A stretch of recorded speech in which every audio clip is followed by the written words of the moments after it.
Hey folks, welcome to Bhupan's Gaming Den. Today we have an exciting unboxing. It is Expeditions, the Ironclad edition, and we'll also have a look at the metal coins associated with that as well. Expeditions is the sequel to the highly popular game Scythe. Now, from what I understand, mechanically speaking, there's not a lot of common in between these two games. This is definitely its own thing, plays very differently from Scythe. But as you can see, and again, if you're familiar with it, a lot of the artwork is obviously the same, draws inspiration and lore from the same universe with the same artist that's associated with it, and covers sort of like this fictional alternate era Europe, so to speak. So it's a game that I'm personally very excited about to crack into it. So I went ahead, I ordered this copy from Stone Maya Games directly rather than the retailer, and I just received this a few days back. So I'm very excited to crack into this. Now, before we do, I'm going to point out a couple of things. This is the Ironclad edition. So the mechs or the minis that we're going to see in this one are made out of metal, not regular plastic. So again, keep in mind that depending on the version you get, yours will either be plastic or metal. The Ironclad edition, of course, being metal. If it's not, then it's going to be a regular plastic. But again, it's still my game, so they're probably going to be pretty high quality regardless. I also went ahead and ordered these. Now, these are coins that are made for Scythe and Expeditions. They can also work with Scythe, but I believe that there's a few, that there's one metal coin design in here, which I think is the red one, this one maybe, that is new to this. So whereas the old Scythe works, the Scythe metal coins work with Scythe only, this will work with both. So you can get this and you can use it here and you can use it there, either or. This is the newer one, so I'm going to plug this in this box over here. And before I go any further, I'll give one other disclaimer. I do have a bit of a cast on the other arm, so I will be cutting in and out as far as editing is concerned as we go from different stages, simply because it's going to take me a while to do some of the getting into the box and whatnot. So with that said, let's crack into it and see what we have here. So again, the artwork on this box really evokes the artwork that we saw in the Scythe world as well. So it's a style I'm definitely a huge fan of, and I'm very happy to see the quality of the artwork in here as well. The size of the box is rather large. This reminds me a little bit more of Vindication, probably just a little short of that, but it's definitely much larger than your standard Ticket to Ride size box, which is probably more up till here. So it's a larger box than what it needs to be, from what I understand again. But we'll see what that is. I believe Jamie had put out a sort of like a video recently saying the size is to make sure the ease of use of the insert is sort of like optimized. So we'll definitely see what that is. Flipping it over, we can see what we can expect inside the box. We can definitely have these minis. We can definitely expect to see a whole bunch of different tiles, which will lay out the gameplay area, and then meeples, bags, and whatnot. The game is designed by Jamie Stackmeyer, of course, the same designer as Scythe. It is meant to be played for between 1 to 5 players in roughly 60 to 90 minutes. So with that said, we're maybe going to do a little quick cut in here. We'll come back with the shrink off, and then we'll have a look at what's inside. All right, so we now have the shrink off this one, so we can definitely see, again, the artwork really pops at this one. And once we have the shrink off, you can definitely see a good level of detail with the artwork on this box over here. So, right, let's crack into this and see what we have inside. All right, so that was a bit slow on my end, again, given the fact that I'm working with one arm, but we do have the box cover done. Again, standard inside of the lid, so that's that. We do get to see some interesting materials in here. So there's a thick note. Looks like there's a little bit of a flavor text in here, a captain's journal in the Siberian expedition. Some text in here. I'm not going to read through this, and hopefully you can do that on your own if you were to if you decide to get a copy for yourself. We do have an achievement sheet in here as well. I think Scythe also had one, although I never really used it. But you can log your achievements in here, so that's nice. It's thick stock paper, so that's good. We do have the rule book over here again. The quality of the paper does seem to be very reminiscent of what you would have seen in Tapestry and Wingspan and so on. So it's has a nice feel to it. The rulebook size is not large, as you can see, compared to the box, but I think it's a little bit practical for you to read. Going through it, there's a decent amount of artwork as well as text in here, so hopefully it's easy to learn. Again, I did read up on the rules beforehand, and There's a lot of card actions that you have to get familiar with, but the general mechanics of it is relatively easy to pick up and learn. So that's the rule book on this side. We also have an Automa rulebook, so if you're one of those players who likes playing solo, you'll be happy to know that this game has got you covered on that front as well. So that's that. Now we're gonna jump into this particular board. Now this goes off on the bottom of your play area. So similar to, again, if you remember site, you had that achievement track. So that's going to be in here as well. This tells you how the map is going to be laid out and how the end game scoring is going to work. Again, similar to site, pretty much everything you accomplish over the course of the game is going to be converted into points in some way or the other. Now, I just realized that this is double-sided. So I don't know whether there's a major difference between the two, or maybe if it's just simply a matter of solo versus multiplayer. I don't know, but we'll figure it out. But it's there. Stock on this is, let me see if I can get this to focus a little bit better. Maybe it's, thickness is okay. I wouldn't mind if this were a little thicker, but it's all right, I suppose. So with that, let's now crack into this guy. It's all popping out well. Again, these are the tiles that you will have on the game area. Thickness, again, pretty much the same as what we saw with that board over there. Artwork, as you can see, is definitely very traditional side.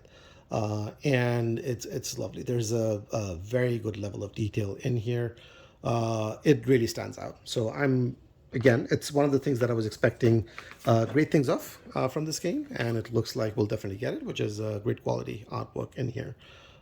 So that pretty much continues in here as well. The back tells you which section of the play area it's going to go on. And then, of course, the front gives you the actions you can do on it and sort of like your unique identifier for the tiles themselves. Then we have coins. We're going to quickly maybe punch through a couple of these. They seem to be punching out quite easily. And then I believe these used to be sort of like the encounter tokens inside. But in here, these are called map tokens, or something to that effect. So again, they're punching out quite easily on that front. So we'll move this off to the side, see what else we have. We have more cardboard. Again, they seem to be pretty much the same thing, so we're not going to go through all of them. More cardboard, and then more cardboard. So that's that. Now let's move this off to the side. Now we get to see, obviously, our first look at the insert. And there's a lid, which I'm very happy for. It's quite often you have games with an insert, but then no lid, and things still move around quite a bit inside, so you end up backing them anyway. And then you have these two holes in here, which I think are designed to help you lift the lid, which is really great. You also have these two indentations on the side, and it looks like at the bottom over here where the miniatures go, you also have this, which helped it really sort of like conform to the shape of the miniatures themselves. So I'm very happy that this comes with an insert. The only other thing that I wish more inserts did, and again, it's not a big thing, but if you've played sort of like the crime games from Lucky Duck, they have those tabs that you can sort of like squeeze into it, so it really makes sure it latches on. I wish more games did that, but again, it's not a big thing. It looks like there's also this, of course, in here, but I guess that conforms to the card section on that side. Anywho, that's your lid for the insert. Now moving in, you have these tabs. From what I understand, so these are going to be your player boards. And as you can see again, now quickly maybe have a look at this. Very nice artwork. You can see a track. You can see some special abilities and so on. These are tabs that are meant to be pasted on the bottom corners over here, because over the course of the game you will be tucking cards underneath from the sides, and what that will do is it will give this a little bit of lift so that you can tuck. It makes it easier for you to tuck those cards in on that one. So that's basically what this is supposed to do. And then yeah, so we had a look at this already. Let's maybe have a look at a couple more. This is, as you can see, again, a great level of detail, great quality of artwork.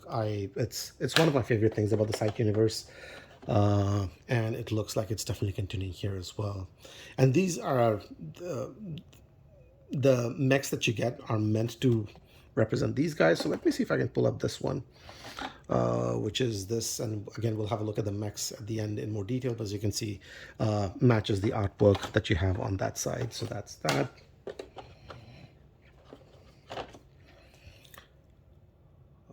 This is really nice. I love the artwork on these things. All right. And then the last player board. Yeah, okay. Um, so, looks like we have this which pops out of there, and you can probably use this as sort of like a resource tray as you're playing the game as well. You can put out your coins and whatnot and have it something that's played next to it, so which is quite nice. You also have a section for something in here. I'm not really sure what's meant to go in here. Maybe some of these cards? I don't know. These are definitely spots for cards, as you can tell.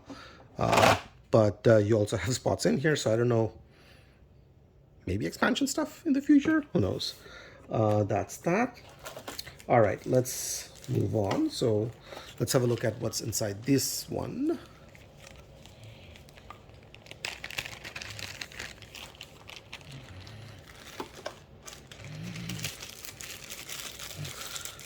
And these are the bases that you will put on your minis, so that's nice. So, oh, and this is not hard plastic. This is, what is that, silicone? This is really nice. It feels like a rubber texture, and let's see how these guys pop on in here. Oh, this is super satisfying. Oh, oh, oh. Don't have it quite yet, but I will. Okay, there we go. Ah, this is super satisfying. Assuming once you get it in completely. And again, I'm doing it with one arm, which might make it look a little bit more cumbersome than it has to be. But yeah, the end effect, I can't argue with it. So either ways, we'll, as we promised, we'd come back to this one, the minis, excuse me, later on. Anyway, so we'll put that aside for now. So those are the bases. Let's move that off to the side. Now, it looks like we have a bag. This is where the corruption tokens, I believe, are meant to go in, and you can draw them out over the course of the game as well. But it's a nice cloth bag. It's pretty big in size. Even if you have an arm with a cast, you could probably shove that inside in here, which is good. All right, so now we have a bag in here. These are not your typical plastic bags. This feel has a bit more of a premium feel to it.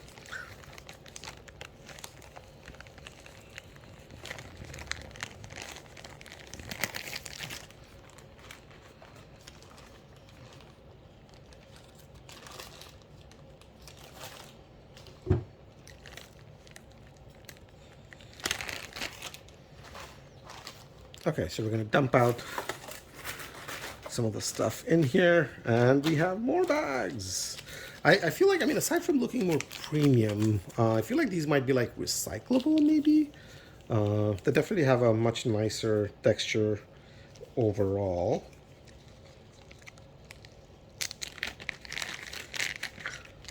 Let's see what we get in here. So these are the workers that you can get. As you can see, these are standard wooden meeples, so we've sort of like all seen those. We have purple meeples in here, so I'm not going to go through each one of these. These are in star tokens in individual player colors. So basically, as you complete different quests, not quests rather, as you meet different objectives, you can put these out on that game board over there. The way that's similar to how you did in Scythe. So let's board this out over here, and I'll show you some of these. So here, you can see that. So you get, I believe, 4 of these for each player, if I remember correctly.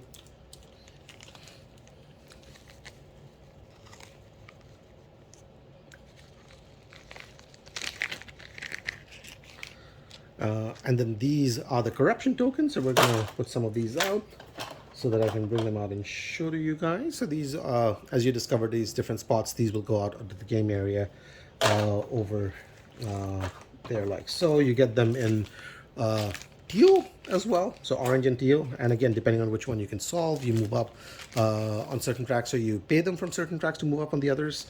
You get more blue workers with the cubes to track things. You get the yellow workers, you get more of these. I believe those are maybe green, and then you get these markers, so these will glow on your individual player board.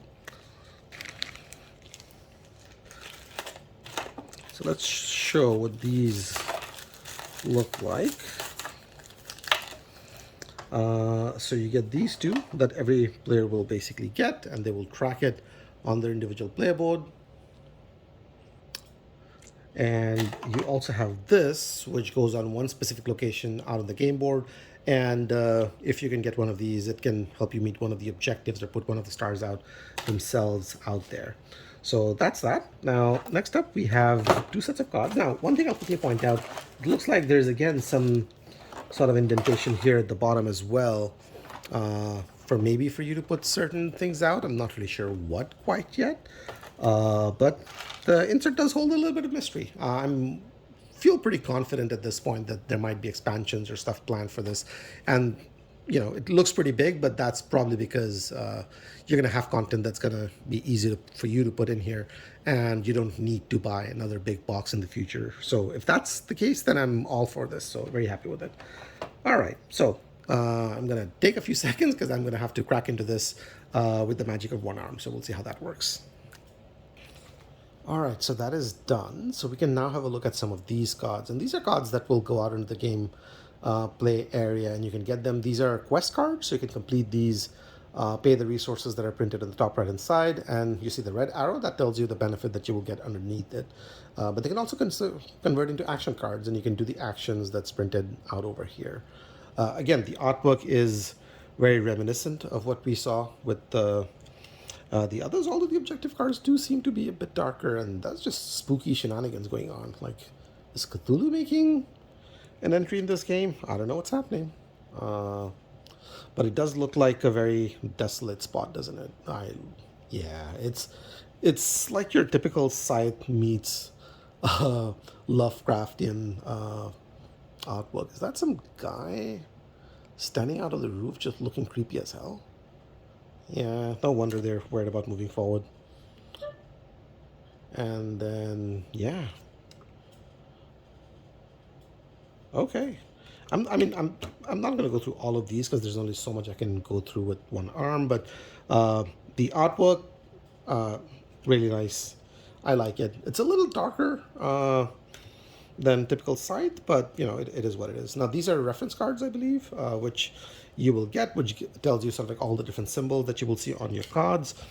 I think we get a few of these. Then you also have this reference card, which basically tells you the different actions that you can do on your turn. And I think there might be solo cards after that. And I think these are the solo cards. So if you're playing solo, these are the cards you want to put aside for that. So that's the one deck that we had over there. Now, we're going to crack into the second one and see what's happening in here as well. All right, and now we have the second deck. And again, these are mostly just cards, similar artwork, but different type of cards. These are item cards. We had a look at some quest cards earlier on, and there are also media cards in here somewhere as well as character cards. There's still more item cards. Going through these. Yeah, it's definitely Scythe meets spooky at this point. Right, and these are the examples of the meteor cards, so you can see that with the meteor symbol on the top right-hand corner. Yeah, nice. And then, well, another quest card. The character card's in here somewhere as well. We'll have a dig through those a little bit later. Now let's have a quick look at the minis, which I think what a lot of people are probably in here for. Oh, and it looks like the base of one of the minis is off, so we'll maybe bring that out at the very end. Let's have a look at this little guy here now. And, well, the level of detail is very, very impressive. Definitely has a nice heft to it, just given the fact that it is metal. Yeah, let's see whether we can get this in. Let's check out the next one that we have over here. Nice. And again, very good level of detail, good heft. I don't know whether I would ever want to paint these because it looks like it has a wash on it, and that helps bring out a lot of details. Again, if I was an excellent painter, maybe.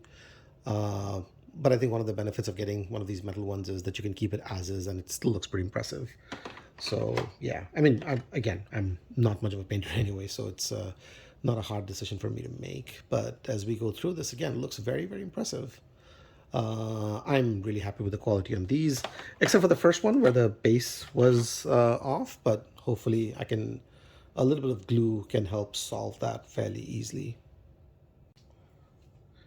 And then we'll have a quick look at this one as well, even though as you can see the base is come off, but the metal base is inside in here at the bottom, which I'll need to figure out how to dig that out. So we'll not worry about that for now, but it's possible that we may be able to just easily glue this on. So I don't think it's a big deal, but we'll see. But again, like the quality on this is very, very high. And it looks really nice. I like it. Again, I mean, I expect high quality production from Stonemaier games generally, and this certainly has not been any disappointment. Good quality insert, feels pretty sturdy, good quality components, although I do wish the stock on those tiles were a little bit thicker, but that's just me nitpicking. And again, this one, I think that's more of a minor production issue that could happen to games from time to time, and hopefully not a major item for us to fix anyway. Always appreciate having that lid in there. Excuse me, having a removable tray is definitely a very nice touch as well.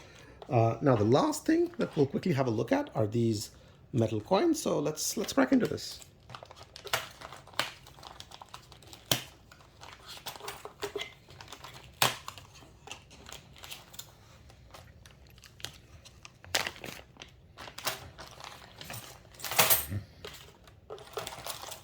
Now these are all pretty chunky and pretty sturdy. As you can see, I'm gonna crack into what I believe is the new design, which is this one. So we'll bring that over here and have a quick look at. Yeah, very nice. Those are both the sides. Lovely design. And again, if you have not seen the side metal coins before, we'll crack into some of the others as well to give you a good sense. So these are the 10 pieces. So you can see both the sides in here as well. Again, lovely wash, lovely finish on them. These are the larger ones, I believe.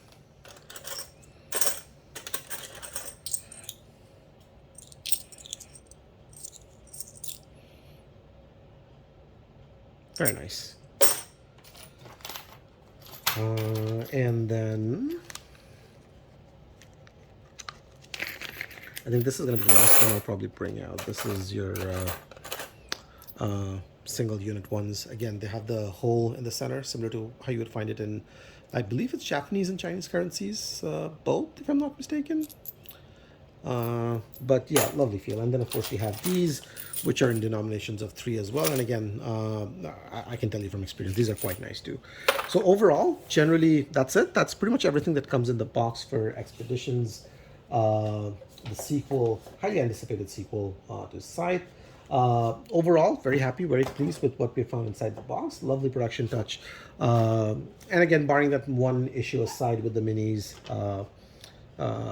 generally very happy with what I've seen in here as well so far. So that's it. That's the unboxing for Expeditions. If you did enjoy the video, please do hit the like and subscribe button.